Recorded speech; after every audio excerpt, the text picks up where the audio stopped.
Kwenye ukurasa rasmi wa Jeshi la Polisi Tanzania imechapishwa habari inayosema hivi: Jeshi la Polisi Mkoa wa Polisi Tarime Rorya leo Novemba 16 mwaka 2025 majira ya saa 6 kamili mchana katika eneo la mpaka Tanzania na Kenya yani Sirari limemkamata Charles Onkuri Ongeta mwenye miaka 30 mwenye uraia pacha wa Marekani na Kenya, mwanajeshi wa jeshi la Marekani mwenye cheo cha sergeant, akiwa na mabomu manne aina ya CS M68 ya kurushwa kwa mkono akitokea Kenya kuingia Tanzania kwa kutumia gari yenye namba za usajili KDP 502Y aina ya Toyota Land Cruiser.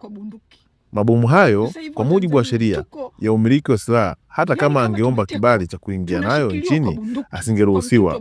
Ushahidi unaendelea kukusanywa sambamba na kuhojiwa kwa tuhuma hizo ili hatua stahiki kwa mujibu wa sheria ziweze kuchukuliwa dhidi yake. Imetolewa na kamanda wa polisi mkoa wa Tarime Rorya. Hii ni taarifa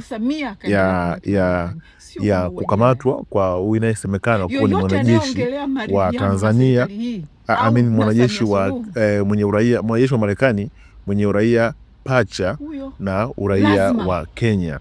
Sasa hii ikawaibua wadau mbalimbali, wengi wao hususan hao wanaharakati wanadai ni kama taarifa korofi yenye kuchonganisha.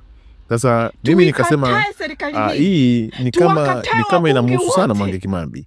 Nikasema niende kwenye ukurasa rasmi wa Mange Kimambi nikaangalie yeye ameandika nini hasa. Sasa kwenye ukurasa rasmi wa Mange Kimambi masaa 4 tu yaliyopita masaa hivi Watanzania amewaandikia sana Watanzania sasa hivi: msikubali kutolewa kwenye reli na propaganda za polisi. Watanzania msikubali kutolewa kwenye reli Tanzania, tusiwaachie jenzi. Hiyo habari ya mwanajeshi wa Kimarekani ni upuuzi mtupu. Iwe kweli isiwe kweli, sisi natusaidia nini kwenye ukombozi wa nchi yetu? Msikubali kutendesha habari ambazo zinaanzia kutoka kwao. Habari za kutendi lazima zitokee kwetu, sio kwao. Tukijikuta tu tunaongelea habari ambayo wametupa tujue tunafeli, tunaingia kwenye mfumo. Sisi tustaki na habari ya mauaji ya ndugu zetu na maandamano ya Desemba 9. Huyo mwanajeshi wao wa Marekani wabaki naye huko. Wengine watamtumia huyo soja kumpata Mange. Embo acheni upuuzi. Hakuna kitu kama hiko. Mimi sitokaa kurudisha Tanzania. Never. Sasa turudi kwenye ukombozi wa nchi yetu. Yaani ni hivi, kuanzia sasa habari yoyote inayoanzia upande wa serikali haramu au kutoka kwa machawa wao, wananchi tuipotezee haraka sana. Kumbukeni kuwa wanatafuta njia zote za kueusha Watanzania kwenye hali ya kawaida. Msikubali hata kidogo. Haya sio maneno yangu, ni maneno ya Mange Kimambi aliyoyaandika kwenye ukurasa wake rasmi wa Instagram kuhusiana na hii taarifa ya mwanajeshi ambayo inaonekana kwa namna moja ama nyingine anahusishwa na Mange Kimambi.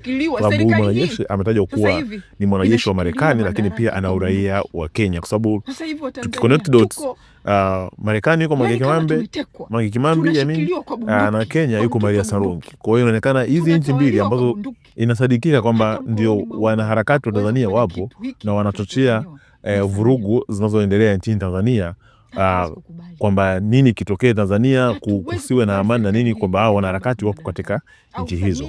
Kwa hiyo huyu mwanajeshi moja kwa moja kwa inavyoonekana au kusemekana anahusishwa na hawa watu wawili, yani Mange Kimambi na Maria Sarungi. Kwa hiyo tusubiri hasa tuone nini mwisho wake, nini kitatokea na nini kitafanyika. Kwa hiyo nikusii tu usikae mbali ndugu mtazamaji na mfuatiliaji wa Pima Plus upate taarifa kama hizi na nyingine nyingi. Chao.